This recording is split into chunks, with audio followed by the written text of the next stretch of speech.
Yeah. Okay, it is 2 minutes after 2, so we're going to go ahead and get started. It looks like we have 12 people who are with us today. Great. So thank you, all those of you. Welcome to the Lives of Teachers SIG.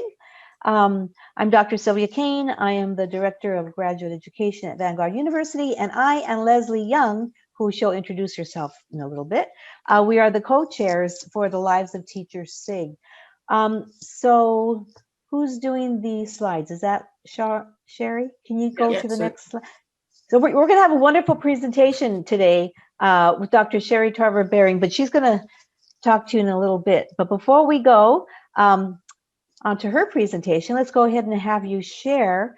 So I'm going to call on Leslie, and then Leslie, if you could call on someone after you've shared. What we'd like you to do is we'd like you to tell us your name, your affiliation, and why you chose to come today. So take it away, Leslie.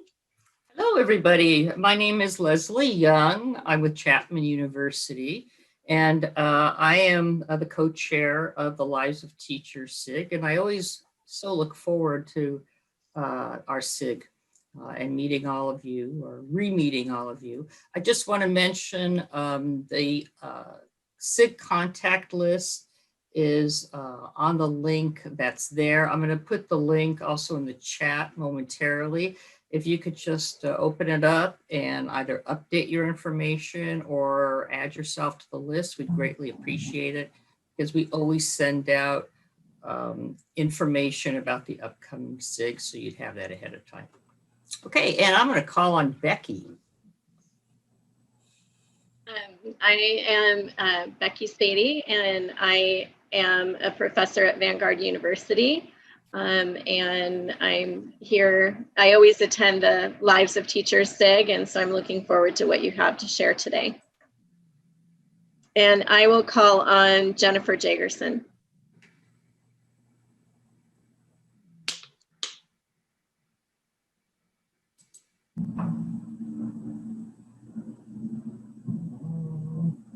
Jennifer, are you there? We can't hear you, Jennifer.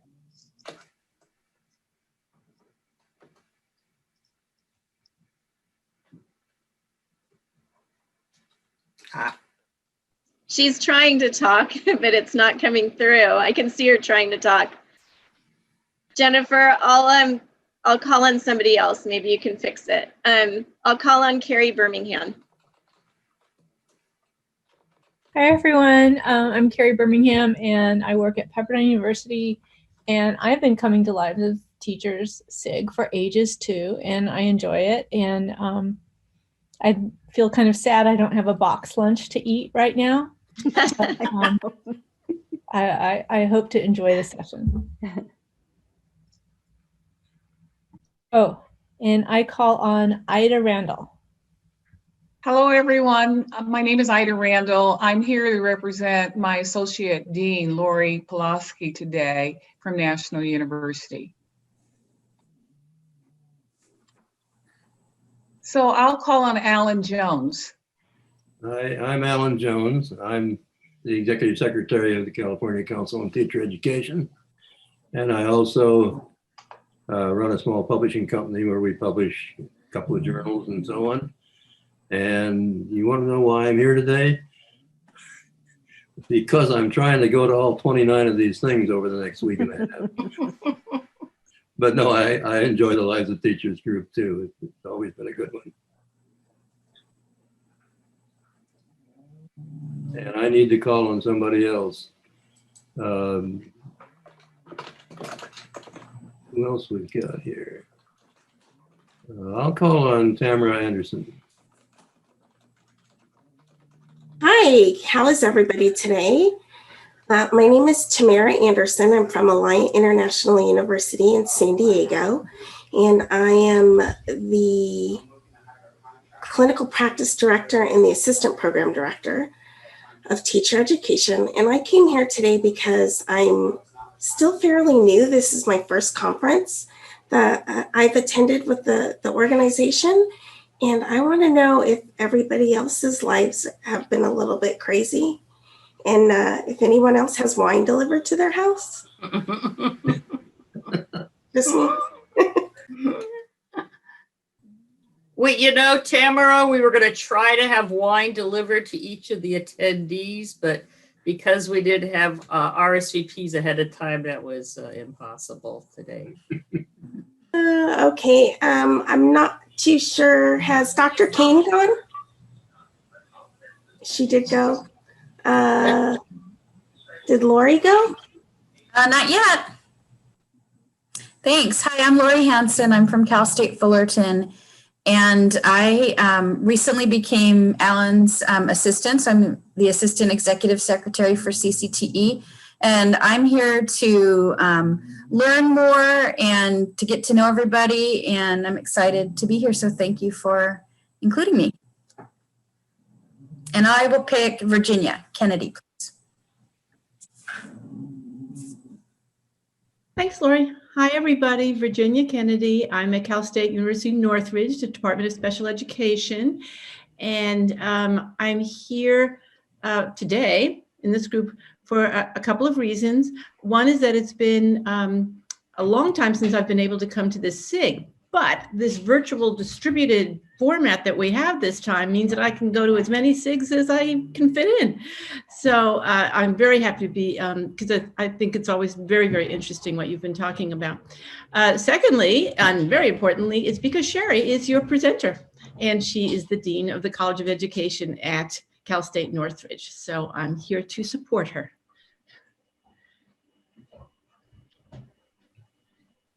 Who are you going to call on? Oh, sorry. Yeah. Okay. Let's see. Seeing if it's.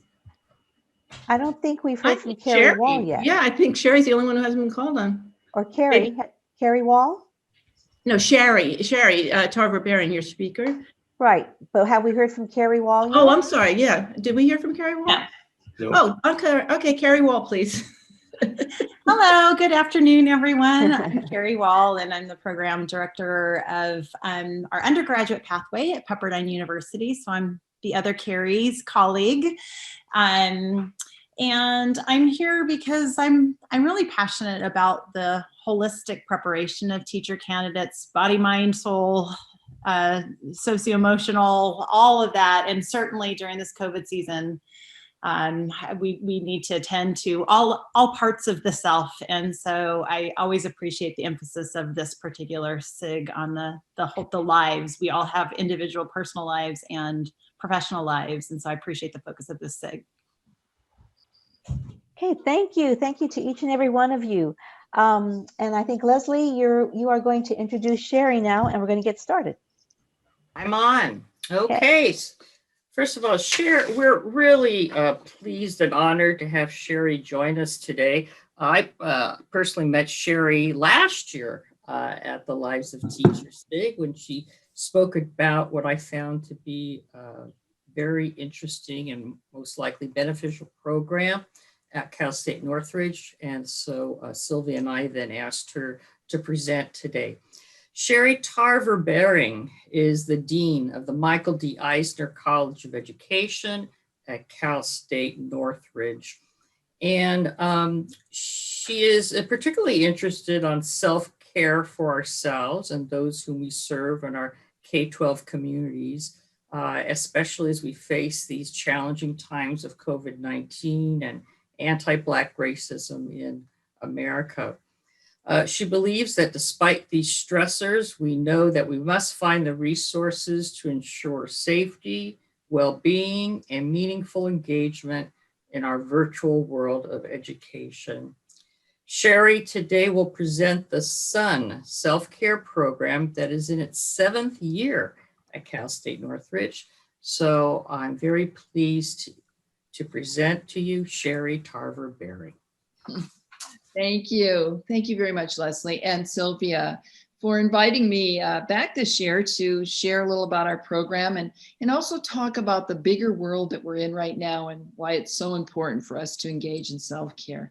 So welcome, everybody. I can't see you because I'm looking at this slideshow, but I know you're out there, and we will, as we move through my presentation, take some breaks for you to have some discussion or comment. And we also are going to have at least one meditation session, possibly two. So hopefully by the end of this hour and a half, you'll be more relaxed than you were when you first came. So if nothing else, that's a good reason for you to be here. So let me start by telling you a little bit about what I mean when I say self-care. 7 years ago, I noticed that many faculty and staff in our College of Education were mentioning their stress level. And this was before our current times that we're in. So I took some time off and I visited self-care programs for faculty and staff around the country to find out what was working and also how they define self-care. We were interested in defining it in a very proactive way, something that we do so that we don't have physical and emotional problems, and we take care of ourselves proactively. So our definition is, as you can see here, self-care means taking responsibility for yourself to maintain a healthy and balanced lifestyle at work and in your personal world through individually determined proactive activities. So that's a lot of words there, a lot to think about. I do want to point out that one size doesn't fit all. Everyone has to figure out what works for them. And it's not as easy to do this as it sounds, to make this kind of a commitment to yourself, but critically important. So before we get more into my discussion of the program that we're doing, I'd like to spend a little time just doing a check-in with all of you about your stress levels, and also talk about some of the very contemporary stressors we're dealing with and how our self-care program has been addressing that.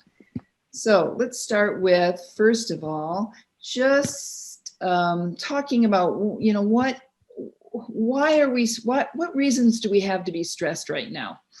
And there certainly are some very contemporary reasons. We seem to be in multiple crises at the moment. The pandemic, of course, and all that entails is good reason for us to be experiencing levels of stress. And you can see all the different ways that's impacted us here in this list: unemployment, budget cuts, lack of safety, loss of family and friends, a restricted lifestyle, working at home, and especially when you have small children or are trying to have your kids go to school virtually while you're trying to work virtually.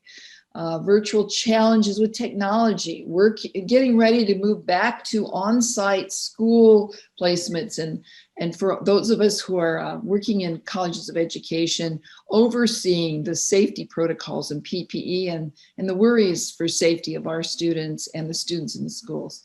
And just the unknown time frame of this whole pandemic is very stressful. And then there's the added anti-Black racism, and all racism that we've really witnessed since the killing of George Floyd earlier this summer, and the heightened awareness in our country about this. The election can really stress people out. People are worried their votes aren't going to get counted, or how do they, vote without having something happen? And then what will be the outcome of the election, and how will that change our lives? And for many of us, the California fires recently have left us living in smoke, or being afraid it's coming close to our houses, or maybe it did come close to somebody's house. So these are real good reasons to be stressed right now. And then there's the normal, before these current crises occurred, things that can stress many people out, such as overload, pressure. I think we have a unmic here. Inadequate rewards, interpersonal relationships, thank you. Personal health issues, isolation, really an issue right now if you're living alone. Lack of administrative support, lack of time to do things, money problems, the accelerated change, which clearly is happening at the moment with all the switch to virtual, unrealistic workloads and ambiguity. These are both current and ongoing, whether in a crisis or not, stressors that many people are experiencing. So how are you all doing? That's what I'd like to start with. And I'm assuming, Leslie and Sylvia, that this PowerPoint will be sent out to everyone if they put their emails in the list that you just mentioned, so that they can click on these links that I provided in the PowerPoint. If you open the whole PowerPoint to observe it, they'll be active. One of these links is a self-care assessment, that's on our self-care website. And the other is a way to actually create an individualized self-care plan. So I encourage you to go explore those, and you can go straight to these links to do that. But for now, let's just do a little check-in. So if you have a piece of paper and a pen or pencil nearby, let's talk about stress and what it does to us. And I know this isn't necessarily proactive at the moment. This is somewhat in terms of healing ourselves, but I think this is the world we're in at this time. So stress can really affect us physically, emotionally, and behaviorally. And sometimes we don't even realize how much it's affecting us until we become really mindful and conscious of these things. So I'm going to show you some examples of each of these areas. And why don't you write down one or two of the key ones? I mean, if you're having all of them, you can write them all down, but especially what calls to you as you look at these lists. So physical effects of stress may include fatigue, headaches, sleeplessness, problems concentrating, muscle tension, or for those who have autoimmune problems already, stress will really reactivate or activate autoimmune conditions. So if you have any of those, take a second and write those down, and give that a minute for you to do that. And then let's think about emotional or psychological effects of stress. And these can include, and are not inclusive, but include general uneasiness, depression or grief. Grief right now in particular over what used to be and isn't anymore, or grief of loss of people if you've lost someone because of the virus or otherwise during this time. Negative or cynical feelings, feeling nervous, anxious, or irritable, feeling helpless, or feeling like you're just not good enough. You're not doing that good of a job. Feeling overworked or out of control, or feeling unappreciated. So if there's a couple especially that you're like, yeah, I've been there. That's me. I felt that. Write those down so we can be mindful of those feelings. And then take a minute for that. And then let's look at, here's just a couple examples of behavioral effects of stress. Procrastination, I'm just not going to do that right now. Complaining frequently about work. I find myself in that place some nights for sure. Low productivity, taking work home. That's funny. Since we are working at home, never stopping working at home, I think that should say. That's better. Yes. Withdrawal, being preoccupied. And of course, the classics of overeating, overdrinking, or other excesses, like perhaps a little too much time on the Amazon Prime, ordering things, and I've got to watch that one myself. So I want you to just, kind of think for a minute. Those are some of the ways right now that you're aware that you may be stressed. And let me just ask people, and I can't see all of you, but I think our other people on this leadership group can. Can you see participants? Participants, can you raise your hands if you had any of those stressors that we just talked about? And you can raise your hands in the window, or you could raise your hand on, there's a little button. And is there anyone who didn't raise their hand? That's the big question, because I think probably we all had something there. Would anyone like to share a couple of their stressors? Anyone want to say, yeah, in particular, this is the one that's really getting me? I will. So besides maybe wondering if I need to go see a counselor right now, because I've hit literally every single one of those, including my COVID-15. Yes. The Amazon one really got to me because Prime had some really good, the dogs don't even bark at the the UPS and the FedEx guy anymore. They just, so that kind of really stuck home. So maybe I do have a little bit of a problem.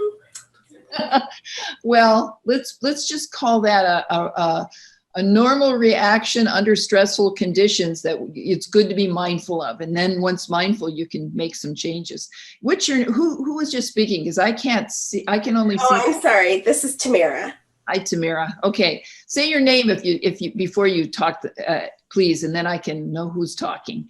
So anyone else want to share?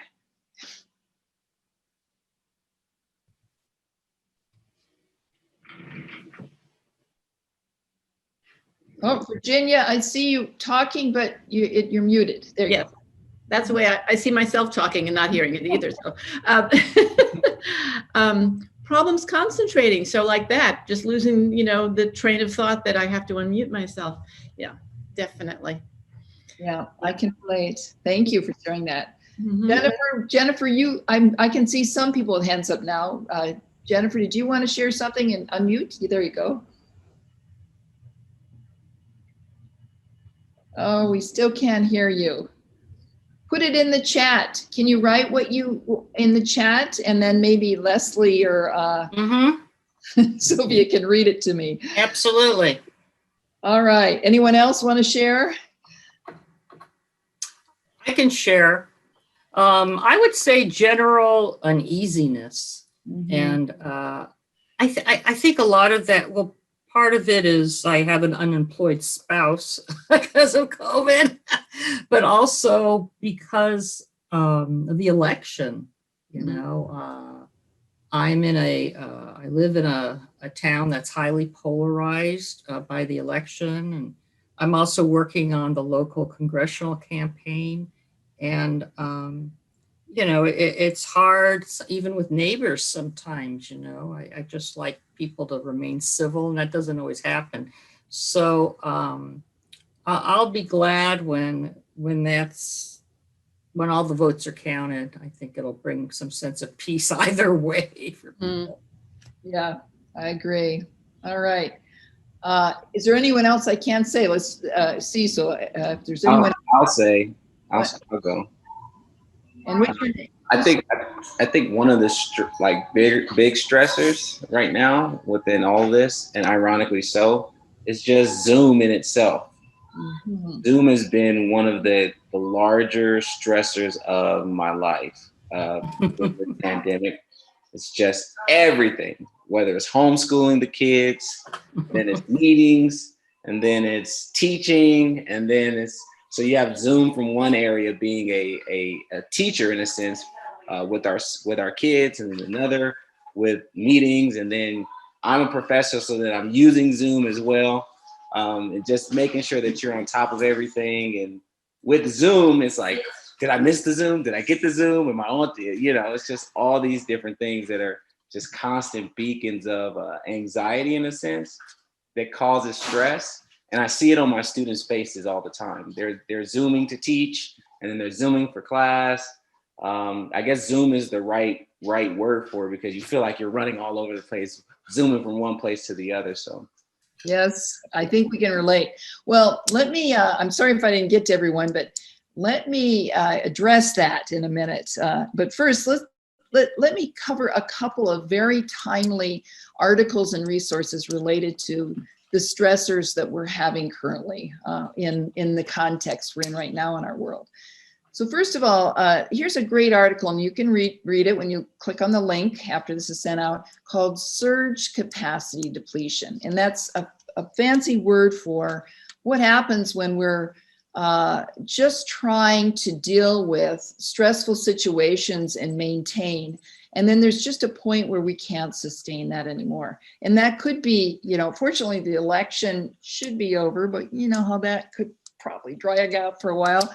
This pandemic, God knows when that's going to end. Anti-racism has been there for a long time, and it's probably not going to go away anytime soon. So all of these are examples of long-term stressors where we just, it starts to wear you out. And then, of course, the being virtual, and just what was described a minute ago, where we've lost our routine and our ability to just have structured tasks, and we just kind of feel helpless and sad about, you know, not having the life that we had before. So that's called surge capacity depletion. And this article has some lovely, just, you know, ways to reframe that by accepting life as different for right now and expecting less and being kind to yourself. We're going to talk about self-compassion a little bit. Looking for activities new and old that continue to fulfill you, and then taking time to do those on a regular basis to fill yourself up again. Focusing on maintaining and strengthening important relationships. So social hour Zooms with family and friends, a must do. It should be happening at least weekly, if not more often. And I know, you know, by having this Zoom, I'm stressing you out right now, but Zooms can have an alternative, positive effect as well when used in the right way. We're going to talk about that in a second. And through all of this, including watching your sleep, nutrition, exercise, if you meditate, the self-compassion I mentioned, feeling gratitude and connection to others, and learning to say no, you can begin to build a resilience bank account, according to the authors. And it's kind of an interesting way of thinking about how to deal with the fact that we're in a chronic crises, and we forget that, and how it's really impacting us in just the ways that you've identified a minute ago. So what about digital fatigue, which we're calling it right now, which refers to the tolls that hours of using technology take on us. I mean, I was on Zoom for 9 hours yesterday, and I felt like I wanted to cry last night. I'm not kidding you. So I have to go remind myself of these resources myself and do it myself. But the alternative to digital fatigue is digital flourishing, which is a mindful approach to digital technology that supports our thriving in different areas of life, including mental health, physical health, relationships, productivity, well-being, and really a responsible digital citizenship through a lot of the work being done that, you know, we were just hearing here a minute ago around civic activities and the election and things like that. So there's actually a survey on digital flourishing that you can take, and then other ideas that drill down into ways that you can actually use Zoom and digital remote kinds of technology in a self-care way rather than in a depleting way. So this is a really interesting article too. We just posted this recently on our self-care website. And then we move into the political times that we're in. And maybe reframe self-care to be a little bigger than just ourselves, to include the people around us, the communities, and the whole natural world, and how we interact with everyone around us, and try to create a safe and protective world. This article gets into really some interesting ideas about how self-care is not inclusive or self-indulgent, but can really be difficult, although it's worth the work. And again, reminds us that not one size does not always fit all. So another really interesting 5 rules for self-care in politically charged times that you might want to check on. I also love this YouTube video by Sydney Chaffee, who is the National Teacher of the Year in 2017. And she just nails it in terms of the fact that our ethical and professional standards embrace values of equity, access, inclusion, and social justice, as well as the well-being for our students in the community we serve. And so for us to stand up and say, you know, racism is wrong, we need to do something to change the implicit biases and structures if they're harming others, is a part of our ethical and professional commitment. And she really articulates this beautifully. We promote these basic rights, and we set examples for our students to do the same, so that school is really one of the largest change agents able to address systemic racism when you think about it. We may be part of the problem, but we also are the solution when we are mindful and make changes related to systemic biases and implicit biases that we have. And that's a whole nother conversation we can't tackle today, but we are talking about that a lot in our college. And I'm guessing some of you folks that are from other colleges probably are having similar conversations. It's a time to be deeply reflective about things like this. So, whoops, I think I had one more here. I just went too fast. Okay, the last slide here is on racism, is another couple of articles about how mindfulness, which we're going to talk about in a minute, and then actually practice, is first of all being fully present with how we're feeling no matter what it is. And it's not a good feeling when you're confronted with watching anti-Black racism or any racism. But mindfulness gives us the opportunity to stop and listen and reflect on our own implicit biases by being present in the here and now and really conscious.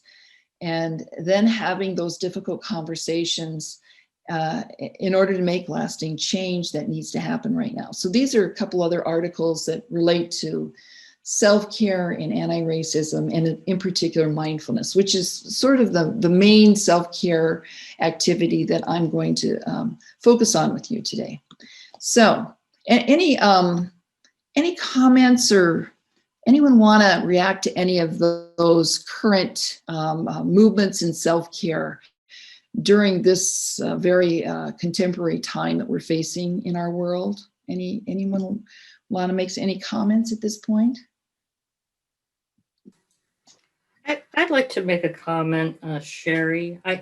I appreciate that you had that slide on mindfulness and dealing with racism, et cetera, because, very often, I mean, I personally would sometimes see that kind of self-care, the mindfulness, as something that was very self-centered, whereas I always felt that dealing with the scourge of racism in our society was something that we had to do through institutions, through political action, et cetera, and didn't think of it being something that was really related to any kind of self-care. And so self-care was sort of, mindfulness was something that privileged people could do who had the time, et cetera, et cetera. Mm-hmm. But I appreciate the way that you brought that to our attention, because mindfulness does make us come into contact with our own feelings about things. And if we don't deal with those, then nothing's going to change, really. So I don't know what other people think about that, but I thought that was a useful slide to put in there for us. I appreciate that, Leslie. Any other reactions or thoughts? A lot to absorb there. I know I whipped through that stuff pretty fast. And I do recommend you go back to this PowerPoint and read some of these articles. They're not very long, and they're incredibly poignant and illuminating. So every week we have a different feature on one of these topics in our self-care program. All right, well, I can't see any raised hands because I can't see that screen. So I'm going to go ahead and tell you about our SUN program, and we might have a continued conversation here as we go along. So back to that 7 years ago, and I'm trying to figure out, how to help myself and the people around me with the stress levels they're having. And as I mentioned before, I took a sabbatical and visited all sorts of universities around the country to see what was going on, because there really was minimal data on faculty and staff self-care initiatives. So I was trained at the University of Wisconsin-Madison to be an organizational change agent. They're very radical there. It was my formative years back in the 80s. And I really appreciate that education. So I brought that knowledge with me as I started to set up this program, because our college really did want to have a self-care program following a survey. And some of the important key points of any organizational change is that positive communication has to happen in a safe environment. and that all stakeholders, all the faculty and staff have ongoing equal input on what we're going to do with this program, and that everything is voluntary in terms of participation. So if you don't want to do it, you don't have to. It was very important to have institutional leadership buy-in and support. So at that time, I was not the dean, I was a chair of a department. And so I had leadership just with that one group. We have 6 departments in my college, and our dean really got behind this and ultimately wrote an article with me about it. You really do need a facilitator or coordinator that takes the lead in developing a kind of a program like this, but there can be gradual transfer to others in the program, and that is what happened. I still continue to be probably the lead, but I have a number of faculty who really have joined in and taken leadership roles in certain activities that they've led, or data gathering that we've done, or presentations, or taking this out to the schools. So it's really proliferated across our college in terms of other people joining in.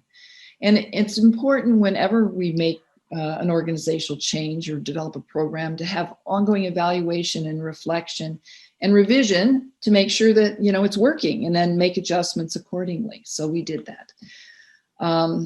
So after surveying our faculty and staff, we found the following activities were what they were asking for in terms of self-care that they would be interested in participating in. Mindfulness, nutrition, walking, exercise, and yoga were some of the first ones that we did. And I really bit off a big chunk here and tried to do all of those every week, which took a lot of my time. And I realized, yeah, maybe I need to do more self-care and bring that down a little bit. Over time, we reduced it to the 2 preferred activities, which were mindfulness and nutrition. But we also added some other interesting things like sustainability. We had our folks on campus, many of the people on campus in different areas that really related to self-care came and did presentations for us voluntarily and just were really on board with helping. We have a performing arts center, and someone came and did some drama work with us. And we had some people from native gardening areas around us come and talk about that. It was also important that we did it at times and locations that were convenient for our faculty and staff. So in surveying, we found the noon time, especially for staff, was the best time. And we did it right in the building. So it was very decentralized, with the faculty and staff making all the decisions and having it accessible for them, rather than what is a typical model of self-care in most universities, where it's run through HR. It's often for the naughty ones. It's, you know, you have to attend these meetings, or more recently, there are centralized, lovely self-care presentations on our campus, but they're not close to my building.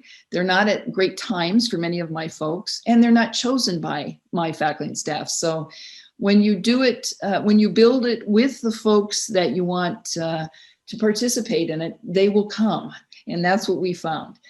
And we are very good partners with the HR department, by the way, and they really appreciate what we're doing. Anyway, we also found that advertising through email blasts, announcements at meetings, an entryway sign on days of self-care, our website, which you see the link for there, helped a lot with bringing in participation.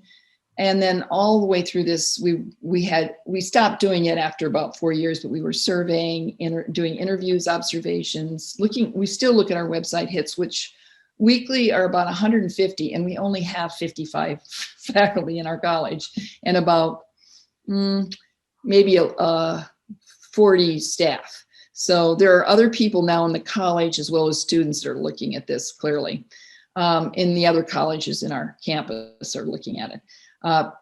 We promoted other campus resources as well, because we wanted to be partners. We didn't want to be in competition, and we brought their activities into what we were doing. So there's our website, and there's some ways that we surveyed everything, which I've just kind of talked about. So I'm going to just breeze through that one. And here's what we found initially with this, just to kind of sell you on the fact that this is not a hard program to set up, and it really is effective. 40% of our full-time college ed faculty and there were many part-time faculty who attended as well, and staff participated in the SUN program. That's a pretty good percentage right out of the gate. They weren't having anywhere close to those numbers attending at the centralized HR self-care sessions. And 62% of those folks completed a pre-post survey. And what we found from that was that we got significant results on their reporting, self-reported sense of calm and well-being following participation in this program, wanting it to continue. Again, they liked nutrition and mindfulness the best, and reporting that they especially liked the opportunity to get information and to be with a supportive community of people that they knew from the college while they were learning. So they also liked the short time frame, the freedom to choose, and the ease and understanding of our leaders of the materials, who all ended up being just fabulous. So a really interesting thing then happened in terms of our surveying. Participants started to do more self-care activities outside of the college, which was the whole point here. It was, to try to make this a lifestyle change, including exercise, eating better, getting a regular health checkup, engaging in mindfulness meditation and yoga. And then they continued to report a sense of caring, but also reporting that they really feel a sense that the college cares for them and a sense of belonging. And right now, I can't tell you how well that's serving me as the dean, because it's out of that sense of connectedness that I think we're doing better than other colleges, because that's a great need that everyone has at the moment. Now in the 7th year, our self-care program continues with mindfulness, the top activity, and we were meditating every week until March 13th when we went virtual. So we do still offer the program virtually. We send out some of these resources you just saw at the beginning of this, and also have many resources on our website and refer people to other activities on our campus or in the community even. We've included students now, and a number of other colleges have asked us to come and do mindfulness and self-care presentations for them. I'm going to get into this in a little bit, but we've expanded this now into some public school activities where we've had math cab and mindfulness, both in LA Unified and Riverside Unified School Districts. And the faculty received some funding to do curricular units for self-care, as well as develop curricular activities for schools, school counseling graduate students. We wrote an article, as I mentioned, that's in Inside Higher Education, and that you can read that if you click on that link there.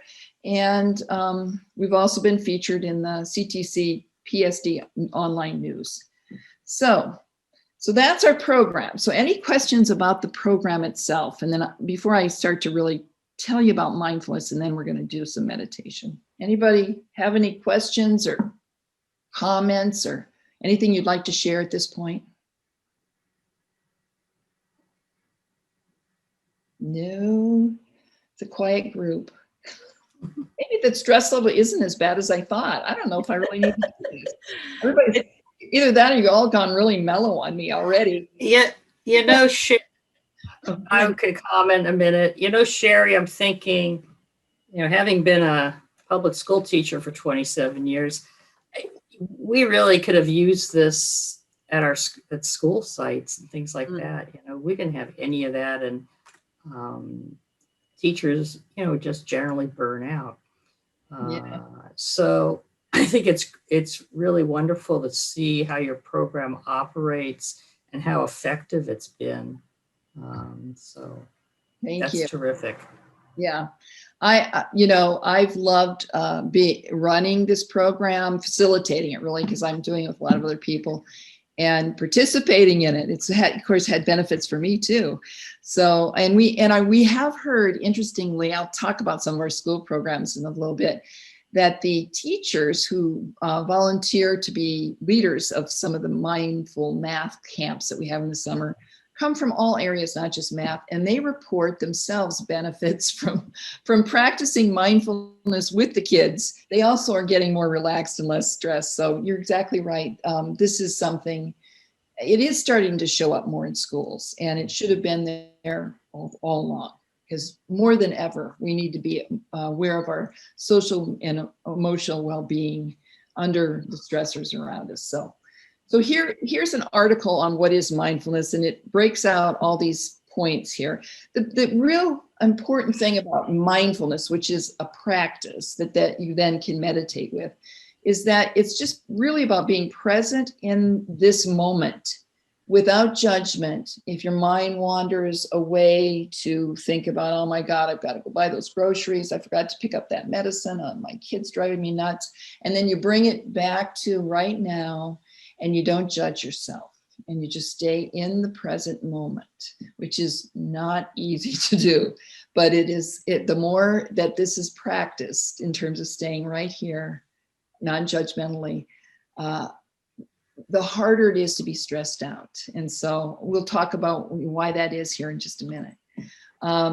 So when you add mindfulness to meditation, it's really just an expansion of the definition of mindfulness, where we're taking a moment to suspend judgment and open ourselves to loving kindness, if it's a self-compassion meditation, or just awareness of our tension in our body. Whatever kind of meditation we happen to be looking at, it really is enhanced when you understand the principle of mindfulness.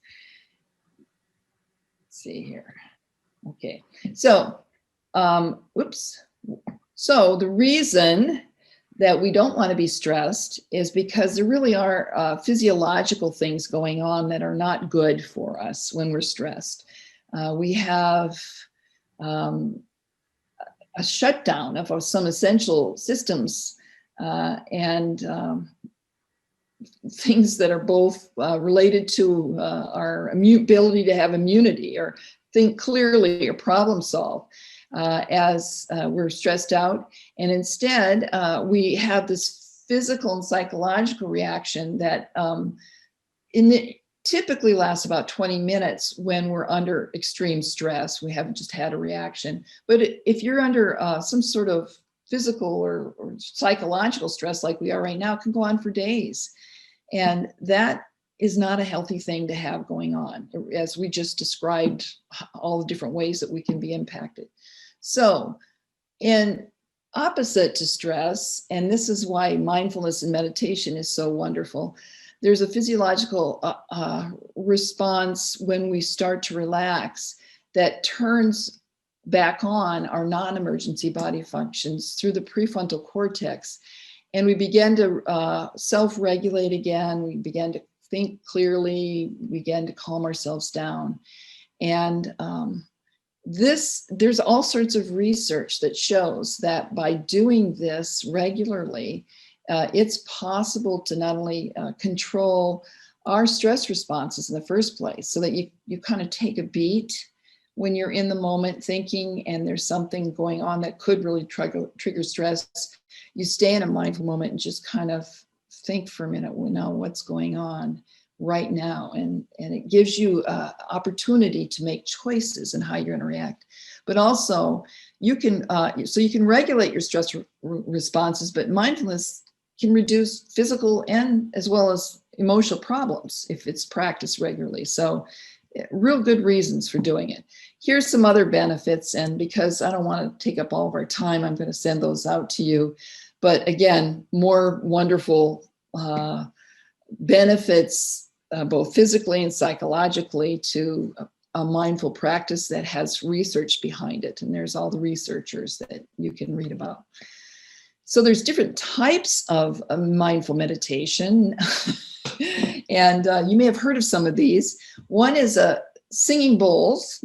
And this is a lovely experience of, usually people are laying on yoga mats and somebody maybe using one of these bowls where it's rimmed with a soft stick, and it makes kind of a ringing sound that's very soothing. Sometimes it can be other kinds of soothing music, and it's a way of kind of letting this music, again, activate the frontal cortex and the relaxation response in your body so that the stress response goes away. We've done aromatherapy in our college through smell, which if you guys like candles, that's my Amazon Prime weakness. I seem to be ordering a lot of candles lately, and I really enjoy the benefits of those smells. Yoga and just a body scan of how stressed am I in my body is another kind of mindful meditation. Visual or fractal art, we've done this in our college. Fractal art is like art that continues, kind of like a kaleidoscope. It's infinity art. And looking at art and being in the moment mindfully can actually help relax people too. And then of course, you can have mindful eating, especially with chocolate, where we've done that. And that's really starts right from holding it in your hand, observing the piece of chocolate wrapped up, unwrapping it slowly, putting it in your mouth, letting it just melt in your mouth, being really aware of the taste and the experience, rather than just, what we normally do is just jam it in there and go on with our day. So that can be really very fun. It's actually very, very healthy too to eat mindfully. You don't eat as much, and you don't get stomach aches from eating too fast. Other mindfulness meditation options that are really interesting is one is called a forest bathing.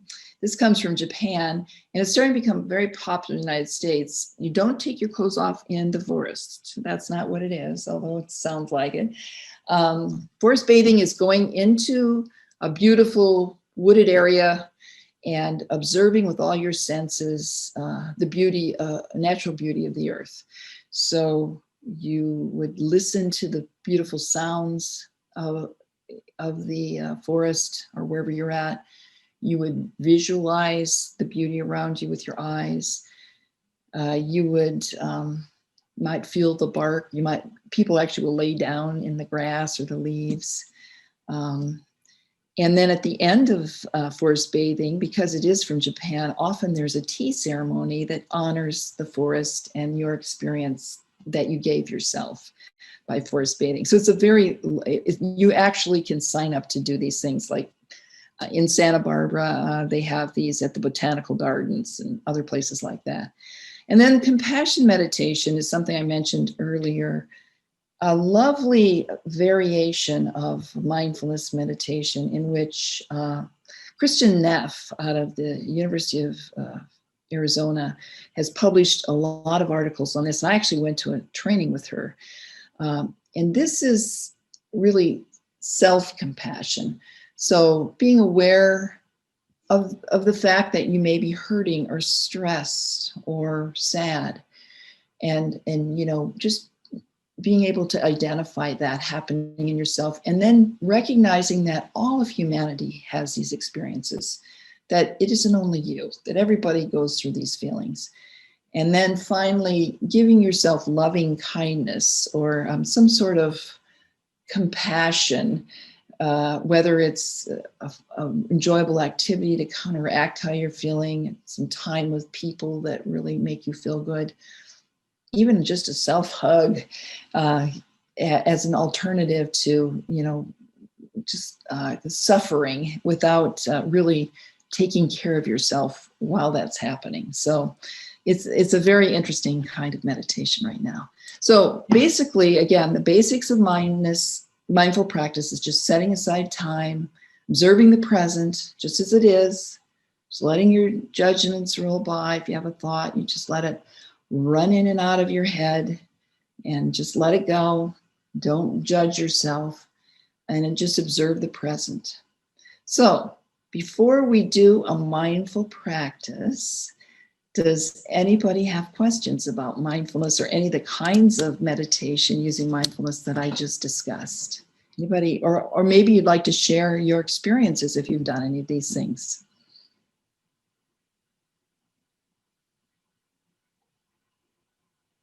what a quiet group we have. Are you guys already meditating and you're not telling me? I can say one thing. Yes. There for a while, I was practicing mindfulness kind of regularly. And of course, I couldn't get through a whole in-breath, inhale and exhale without thinking about something else. And so it gave me lots of opportunities to practice forgiving myself for making that mistake and for redirecting myself without scolding myself. And that kind of seeped into the rest of my life. And so it helped me in the rest of my life to be more gracious to myself when I made a mistake, when I forgot something or missed an appointment or, got the timing wrong or didn't prepare well or, all those kinds of mistakes that we make. And so that was a really nice effect of that. That's great. And that's just a perfect example of some of the benefits of that practice, of the fact that it's not always easy, but, if you keep giving that to yourself, it does get easier and you don't beat yourself up for when it isn't so easy. And then it carries through to other times in your life, or you remember about it in those stressful times and you return to that kind of thinking. That's exactly the way it should be, what you just described there. Thank you. It's great. Anyone else? No, I'm just looking forward to relaxing. I thought maybe we could do a body scan, since I didn't see what y'all wrote down, but I'm guessing maybe there was some tension in some areas of your body, maybe, or something that you might want to get a little more relaxed about. So let's try this, and then we'll talk about what this is like, and I'll share some things about some school programs, and we might do one more relaxation or self-compassion exercise.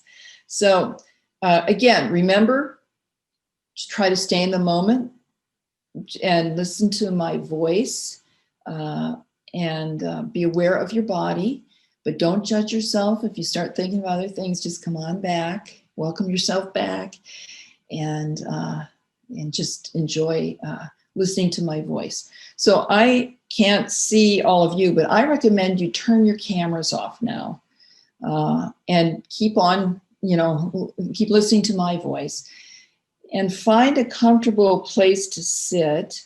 Or, if you're in your house, you can lay down if you want to. You can do whatever you want. Get comfortable, though. You might want to take off your shoes if you have some on. Does anybody wear shoes these days? Gee, I don't think I've had shoes on since the pandemic started. I wear sandals or nothing. But get comfortable in whatever way that is. And just center yourself now for a minute, so that when I take you through this body scan, you can really have full benefit. Okay. So let's take about 2 or 3 big, deep breaths in and out. So let's breathe in and then breathe it out. Let's do that again. Breathing in and out. One more. Breathing in and out. And now let's be aware of our feet. If you're sitting, you may feel your bottoms of your feet on the floor. If you're laying, you just be aware of your feet, of the bottoms of your feet, and wrapping around to the tops of your feet. And just be aware of any tension that might be in your feet right now. You might want to wiggle your toes a little bit to kind of stretch them out. And then just let them go, and just feel your whole foot, both feet, just relax and let go.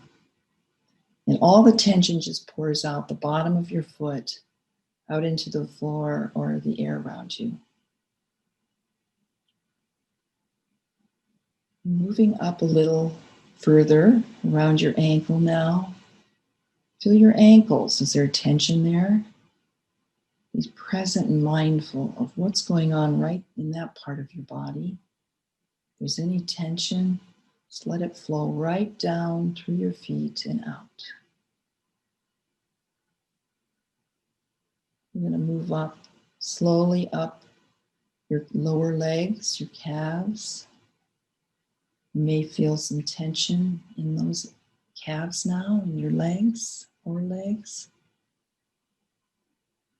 And then maybe awareness of your knees. Any tension in those areas. And let go of that and just let it flow down. Flow right down through your legs, out your feet, and into the atmosphere. Now moving further up your thighs. If you're sitting, your sits bones, as they call it, your hips. Be aware of your lower part of your body and your thighs and any tension there from just sitting so much. We sit so much. Be aware of that and just go, and let it release. And just any tension flowing right down your legs, just like water pouring right down out through your legs and through the bottom of your feet. You may even feel some tingling as this happens, as that tension is going away.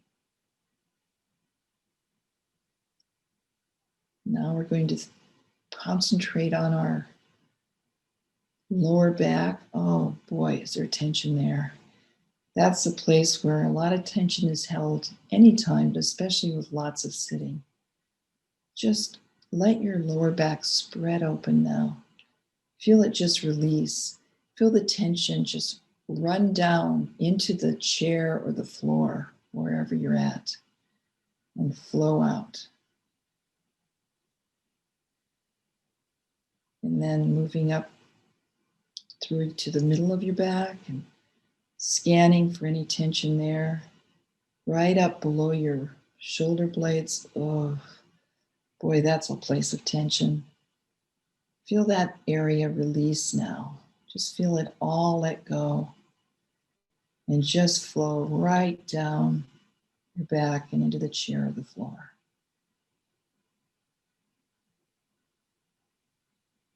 Now we're going to move slowly up over your shoulder blades, kind of up to your top of your back and your shoulders. Again, the career center where a lot of tension is held right there.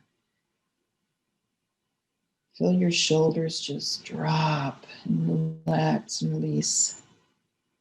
And feel the tension start to flow now down your arms. And as it flows down out of your shoulders, down your arms, it takes with it any tension you have in your upper arms, in your elbows, in your lower arms, and in your hands. And all that tension flows right out of your hands. Again, you may feel some tingling in your hands as you just feel this tension rolling out. Letting go, being very present of how you can relax and release all of these parts of your body. Now let's return back up to the base of your neck. Again, a very tense place for many people. You can kind of roll your head a little bit if you want to kind of really check in on that neck. And then run up the back of your neck and just feel that tension. Oh my gosh, feel it relax and release.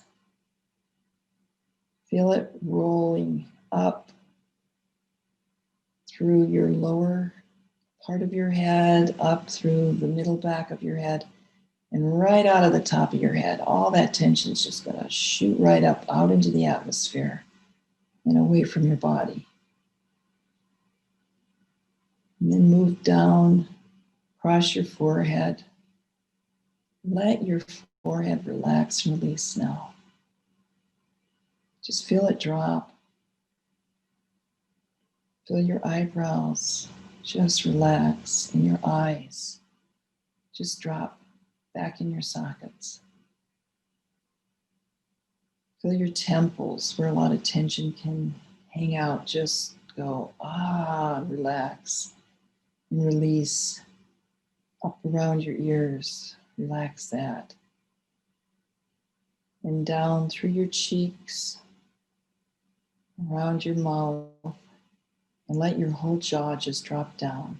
And all of that tension from your face is just pouring now down through your face and right out into the atmosphere.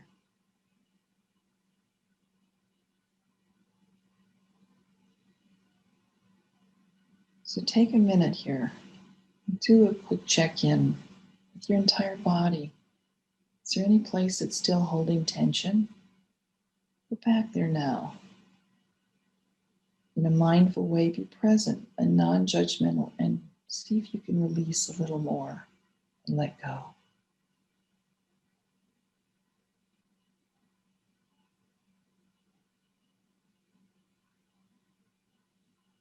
And be mindful at this moment of how much more relaxed you may be feeling than before we started this exercise.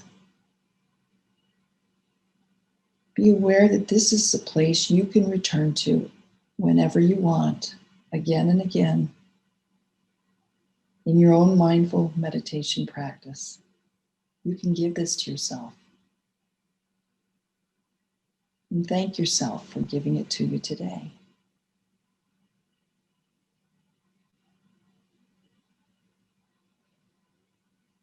So when you're ready, let's take another couple of deep breaths.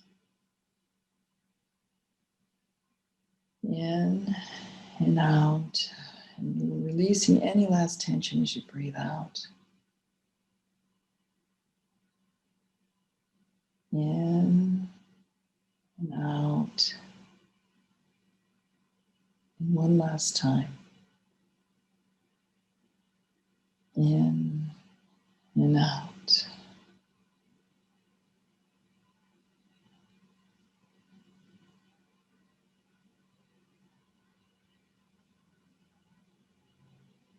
When you're ready, you can begin to wiggle your toes and your fingers a little bit and slowly open your eyes.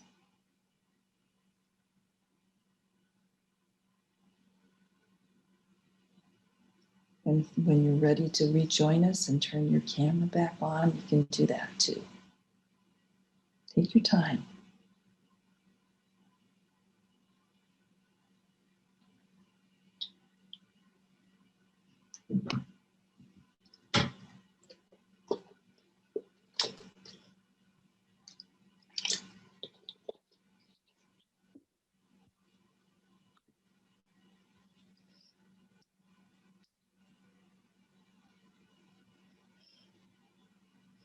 See people beginning to rejoin us here.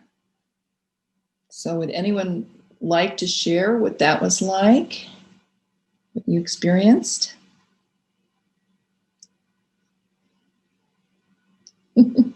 Virginia's sending me body language messages. Shoulders are better. Good, I'm glad. Me too. I actually relax myself when I am leading meditation. You can't tell. I'm like totally enjoying it myself. So yeah, there was a lot of tension there. I've been sitting at this chair, on this chair since about 10 this morning, so I could use that. Anyone else have any comments? I think relaxing is the key word for sure. I mean, Great. You just in the normal course of things, I just don't think about relaxing, and therefore I don't. And so yeah, it helps to have something that draws your attention to it. Mm-hmm. The need for it. Yes. Just taking even a few minutes at your desk, even if you can't do a whole body scan like I just did, and just go, okay, I'm just going to sit here for a minute and give myself a couple of minutes just to go, I gotta just, or get up and walk around, because we sit too much too, and just kind of take in your surroundings and step out of whatever you were doing for a second or two. That's the great thing about mindfulness. You just kind of step out and be present in the moment you're in. Any other comments? Anything you didn't like? You can say things you didn't like too. All right, well, I'm not hearing much more. You guys are a mellow group. I have a funny story about a body scan that maybe I can relate. Probably about 20 years ago, I had to go through biofeedback because I had migraines most of my life. Anyways, so I would, and part of the biofeedback was doing the body scan. And I remember I was in my classroom and I just had an awful migraine, and but you got 30 kids there. So I gave them some independent work to do. And I turned my chair around so my back was facing them. And I just faced the wall and thought, well, I can just do a quick body scan right now.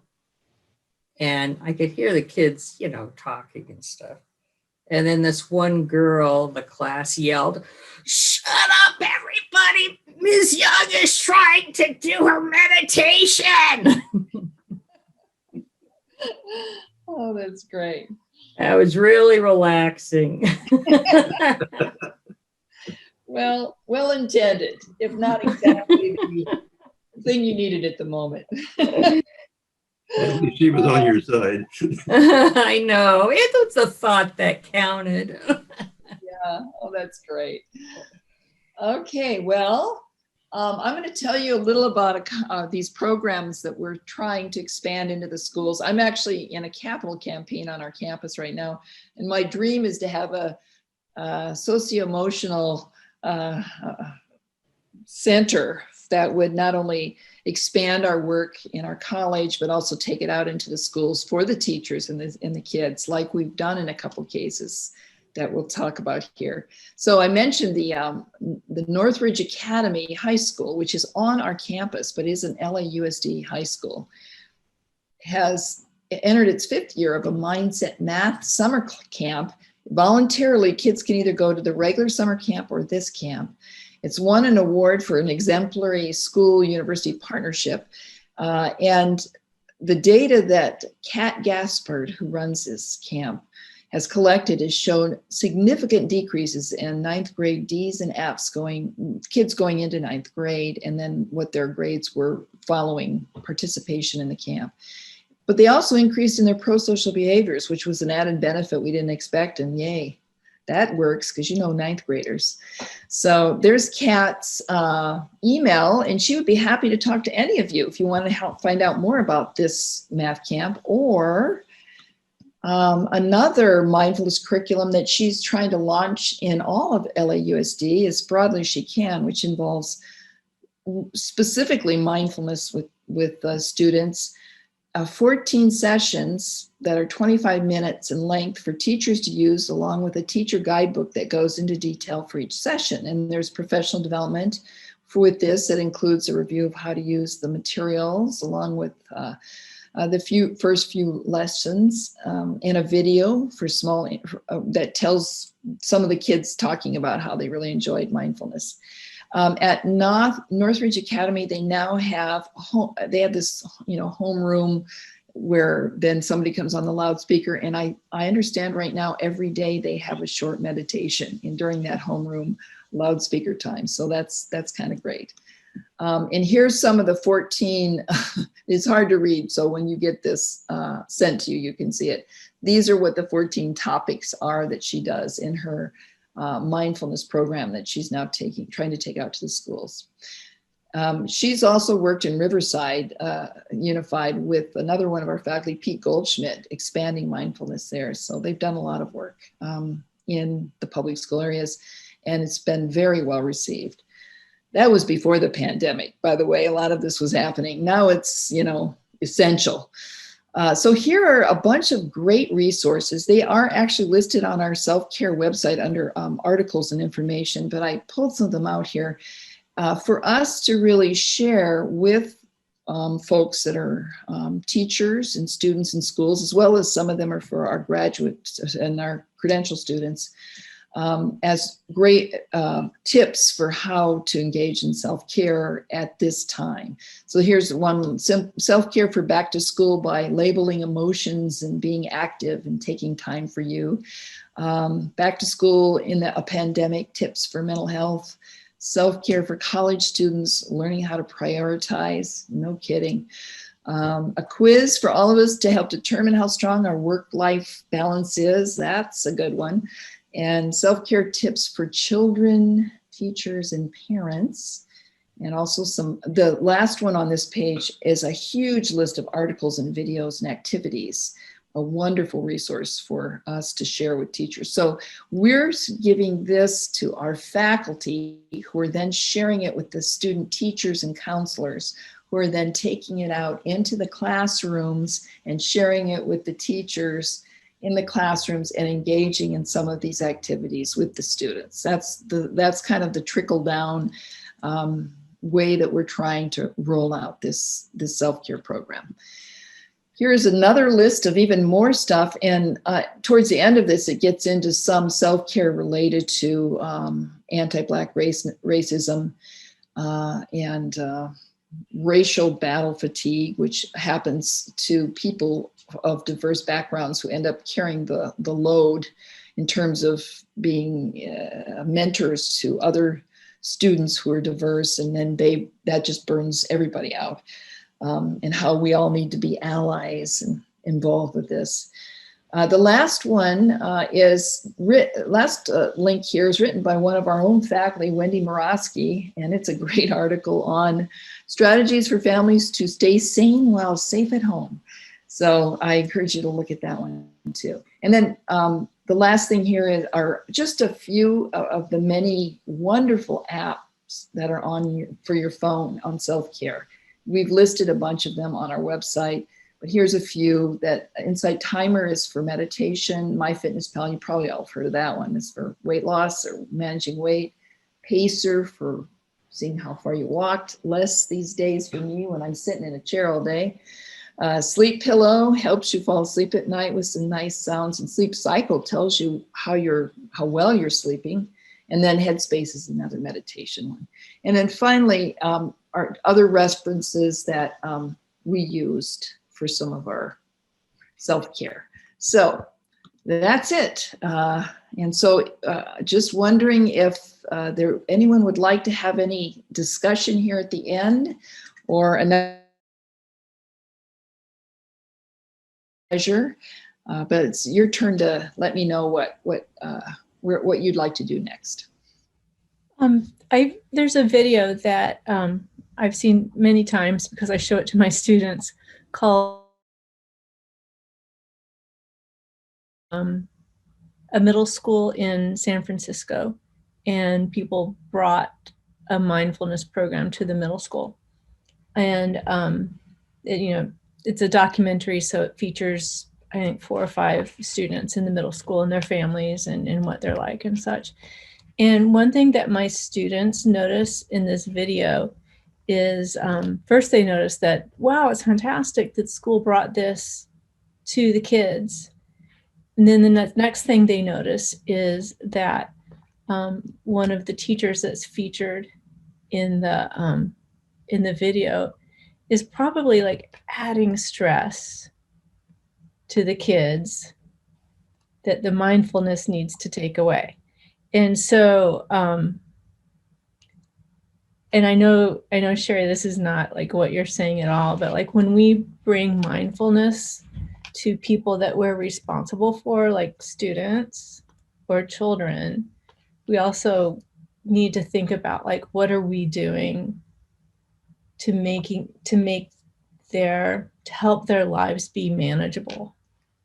So, you know, thinking about high school students with a lot of pressure to succeed, or my college students with a lot of pressure to succeed, how can we alleviate like some of the high stakes? How can we alleviate some of those things? And so like, while we bring them tools to deal with it, we also need to make sure that we're not like causing it as well. So I appreciate you bringing this to us, Sherry. Thank you. Causing it by not taking the next step in making those changes, right? Right. Yeah. Yes. Right. I completely agree.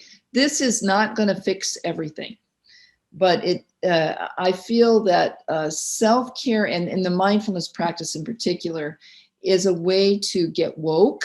Is another way for people to talk about it more than they might be, so that both to one's own well-being and also those areas that maybe we need to work on, including, you know, implicit biases, and also, you know, the structural biases and other systems that we really need to look at around us, but doing it in a way that, you know, is manageable so you don't freak out. Because if you really start looking at all this stuff, it'll freak you out.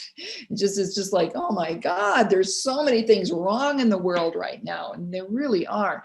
So somehow we have to be able to stay balanced in order to get the work done. So if we burn out and stress out over all of this, it doesn't mean you can't be angry or upset or have feelings. Absolutely, those are a part of the whole process. But somehow we have to be able to maintain ourselves in order to be effective to make that change. So that's how I kind of understand this work. And you saw the picture of the kids that we're working with. We're working in local district Northeast, which is the second most impoverished school in the LAUSD school system, with kids, you know, who I think benefit from having someone basically say, I care, you know, and I'm here for you. Just that alone can have a real healing effect, I think. But I suspect also, as is happening in our college, as people do more of this, they become more social justice minded because they're more present and aware of what's not okay. And so I do see there are a lot of activities going on around social justice in my college right now. And I'm not sure it's only because of our self-care program, but I think they kind of go hand in hand, like one of those articles was sort of proposing. Any other, and clearly, yeah, there's been, I'll tell you the arguments about self-care that have come up in the literature. It doesn't belong in universities. It's woo-woo, you know, it's not real science. Well, there's all sorts of research that is to the contrary of that. It's a privileged activity. Well, yes, if it's going to be packaged in that way by, you know, places that offer it, but it can be something that can be made available to everyone in a healing way and in a caring way, as I just described. So it doesn't have to be like that.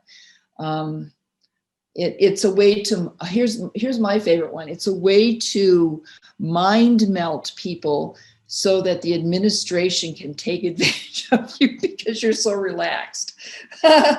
And I would propose just what I said here, that when you are mindful, you're not going to be taken advantage of because you're so aware of what's going on around you that that's not going to happen. You might not be all, you know, freaked out at that point, but you're going to be super aware. And that's what my experience has been in my own college, is that people are self-advocates. They, you know, speak up. They talk about changes that need to happen as they engage in more care for themselves, because that's part of what being centered and aware is all about. So yeah, I don't think that's the case at all.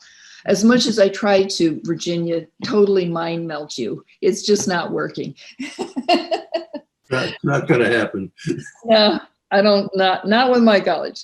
Anyway, I see our time is almost up. Is there any last comments or thoughts here today? Hopefully I've shared some helpful information, and there's a whole lot more in that PowerPoint that you can really enjoy if you take the time to look at some of those articles and resources.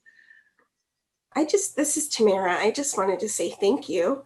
Now, not only can I keep my eyes open because I'm literally about to fall out of my chair, I appreciate you reminding us to stop and take care of ourselves. You bet. My pleasure. I'm glad that message got through there. Sherry, what I've done is I've taken most of your links from your PowerPoint and I pasted them in the chat. Yeah, I can see that now. Good for you. So if you want to save that, you can just go to the three dots where it says next to file and click save chat, and you can save that with all those links. So make it a little bit easier for you. You learn new things every day. All right. Well, I think we're about at 3:30. Yep. We have three minutes of free time here. Do you want to do a compassion meditation at the end, or are you guys ready to head out to your next event here at the CCTE SIG events that are happening right now? You see, we're all so spaced out, Sherry, that we don't know what we want. So this is a good time to go get that glass of wine we were talking about at the beginning of the session.